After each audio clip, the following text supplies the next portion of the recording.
Morning children, hope you all are fine and blooming.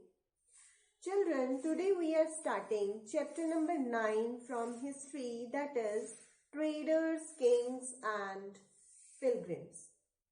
Children, this chapter has a lot of important information and we will divide it into 4 broad topics for easier understandings, and these 4 topics are: number 1 is traders and ancient trade. Number 2 is kings and ancient trade. Third topic is changes in religion. And fourth topic is pilgrims. We will start from our first topic, that is traders and ancient trade. Children, firstly we will understand who are traders. Yes children? Traders means people who buy things where they are made. People who buy things where they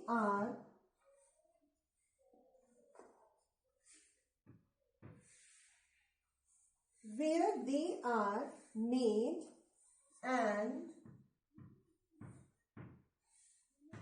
sell them somewhere else. People who buy things where they are made and sell them somewhere else. These persons are known as traders. How do we know about? The question arises, how do we know about?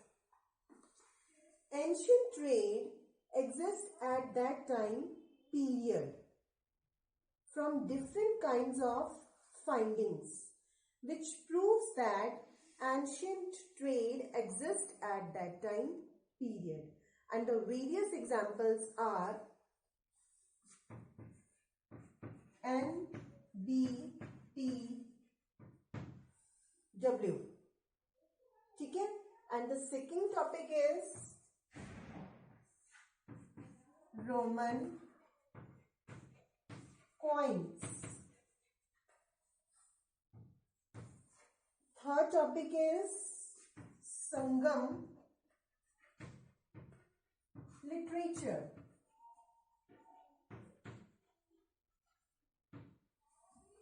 One by one we will study. Firstly, NBPW. This is Northern Black Polished Ware. This is a fine pottery, especially bowls and plates, and these were found at several archaeological sites throughout the subcontinent. Traders may have carried them from place to place where they are made to sell them other places. Next, we will start from our next topic, Roman coins.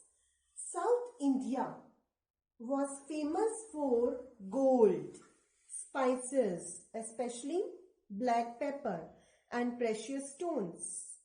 Paper was valued, very valued in the Roman Empire. In fact, it was called as black gold there. Traders carried many of these goods to Rome through various ways. Firstly, ships by sea, through caravans by land. Clear children? we know? How do we know about it? Because Roman gold coins have been found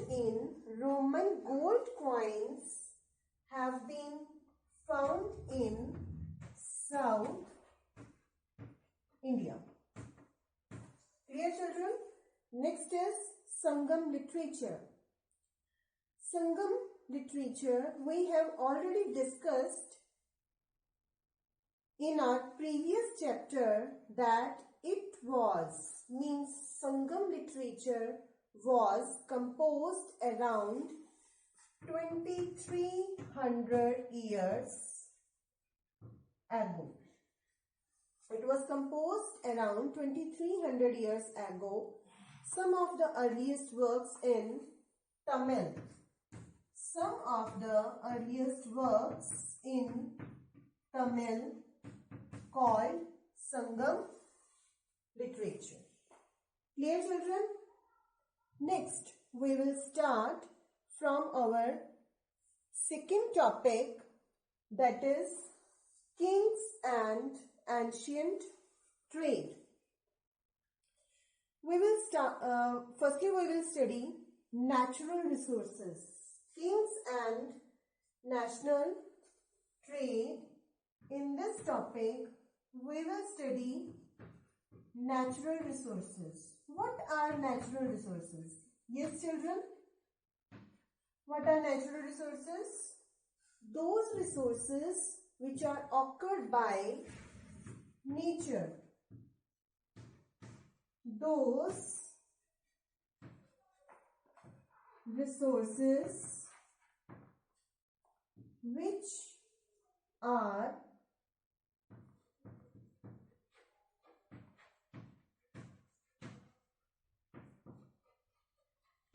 are occurred by nature, or those resources which are provided by the gift of nature.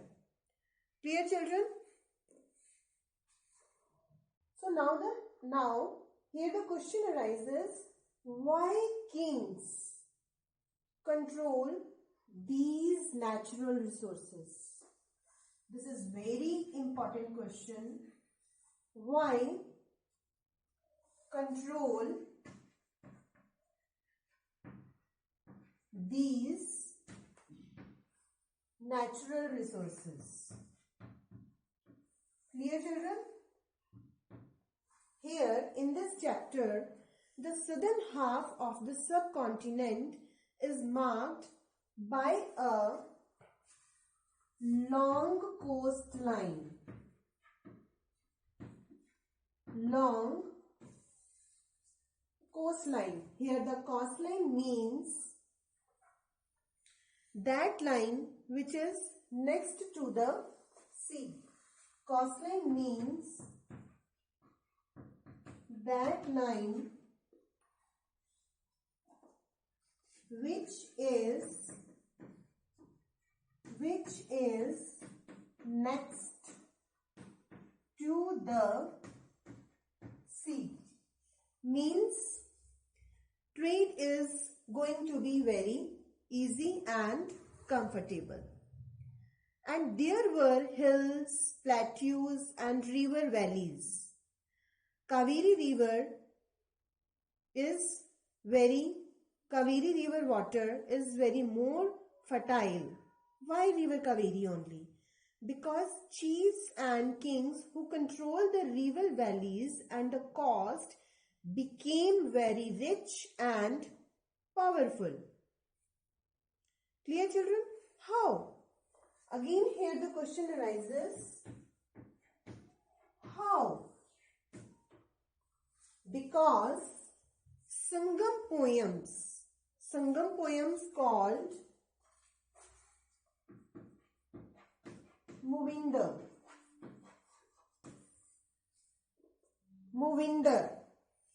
Sangam poems called Movinder. This is a Tamil word. This is a Tamil word means three chiefs. Clear, children? Three chiefs, and the head of the three ruling families. Three ruling families, the Cholas. First chief is Cholas, Cheras and Chalukyas. Movinder is a Tamil word meaning three chiefs, means three heads of the, head of the three ruling families. Three ruling families, Cholas, Cheras and Chalukyas. And they became very powerful in South India around 2300 years ago. Each of three chiefs, means each of three head of the ruling family had two center power. One is inland, one is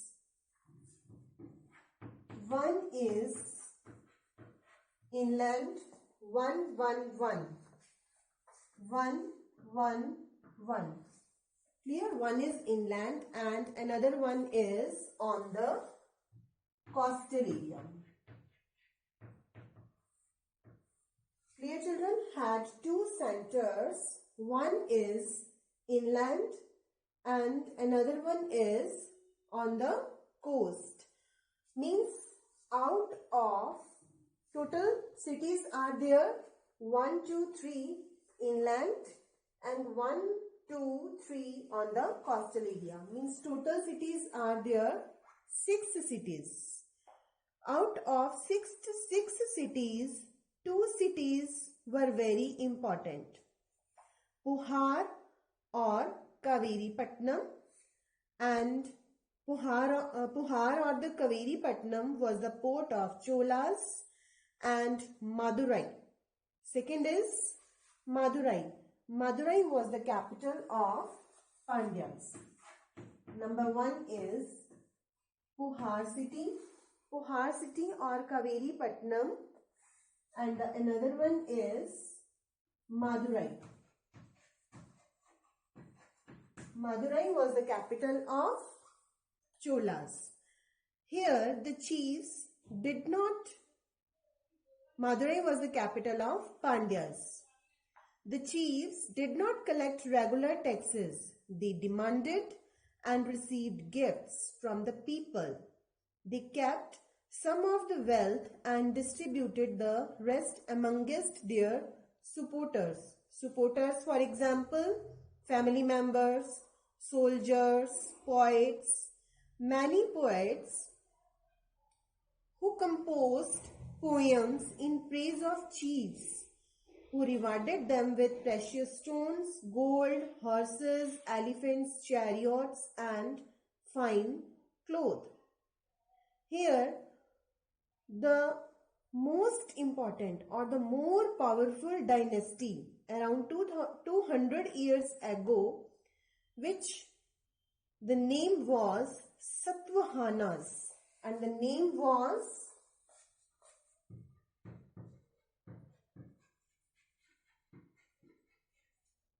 Satvahanas. Clear? Satvahanas dynasty, the most important ruler of this dynasty was Gautami Putra Shri Satkarni. The most powerful ruler of the Satvahana dynasty, Gautami Putra Shri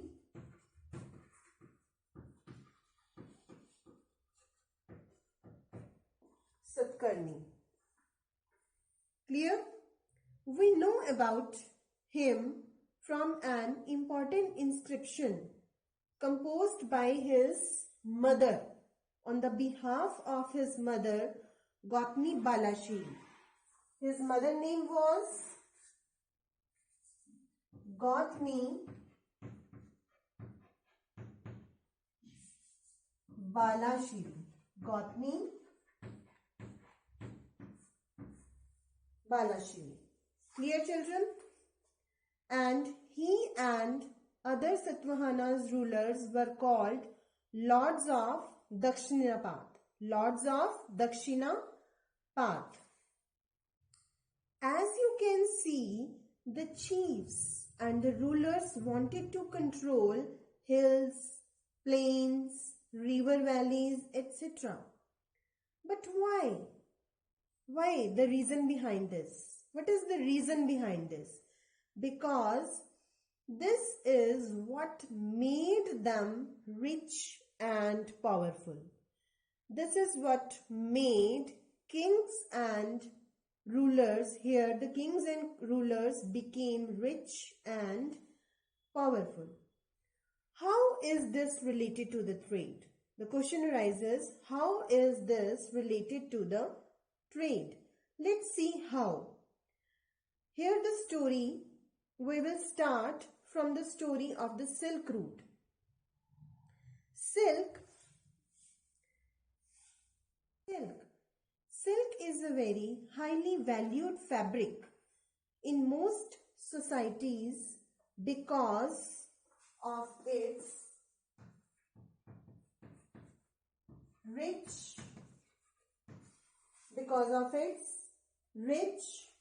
glossy colors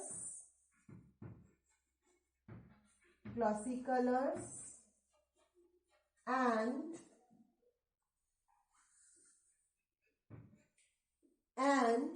smooth texture.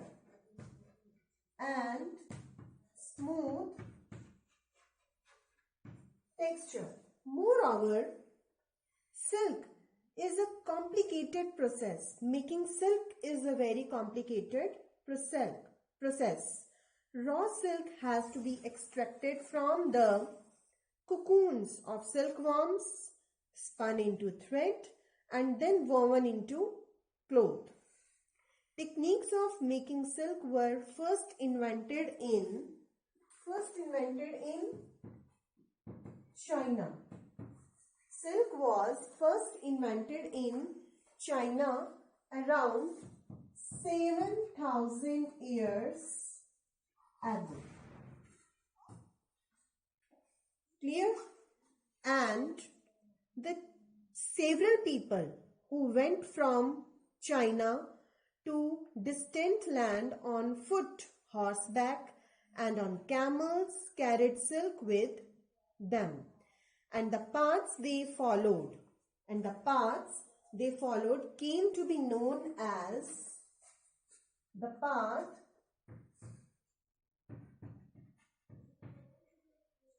various paths. Okay? They followed them.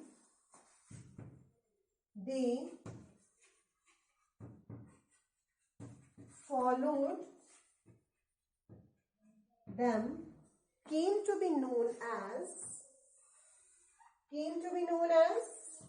Silk Route. What is the term used for? Silk Route. How silk became popular? Now the question arises, how silk became very popular? Yes, children. Chinese rulers sent gifts of silk to rulers in Iran and West Asia. About 2000 years ago, wearing silk became the fashion amongst rulers and rich people in Rome. And now it was very expensive. Silk was very expensive because the roads were very dangerous, crossing mountains and deserts. People living along the route often demanded payments for allowing traders to pass through. Some kings tried to control large portions of the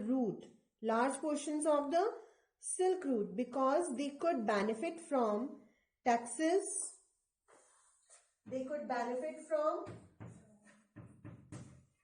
taxes received, gifts that were brought by traders traveling along the route. In return, kings often protected the traders who passed through their kingdoms from attacks by the robbers. The best known of the rulers who controlled the Silk Route were the Kushanas.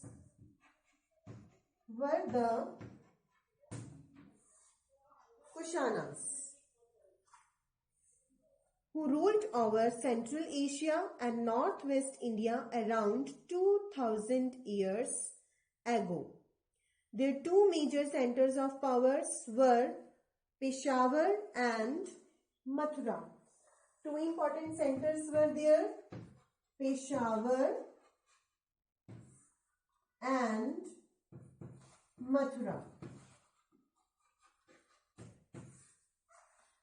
Clear, children? Let us understand with the help of following chart. A branch of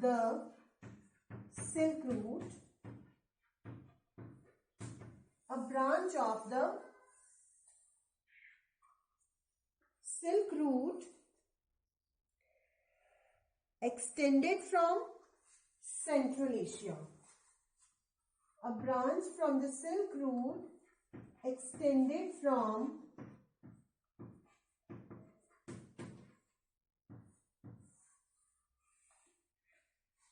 Central Asia down to the seaports at the mouth of the river Indus. Down to the seaports at the mouth of the river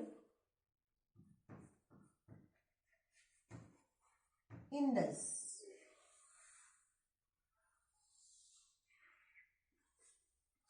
Clear? From where silk was shipped westwards to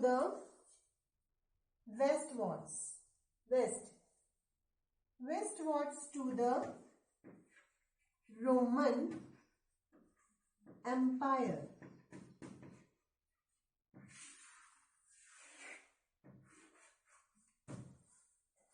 Clear, children? I am repeating. A branch of the Silk Route extended from Central Asia down seaports at the mouth of the river Indus, from where silk was shipped westwards to the Roman Empire. Clear?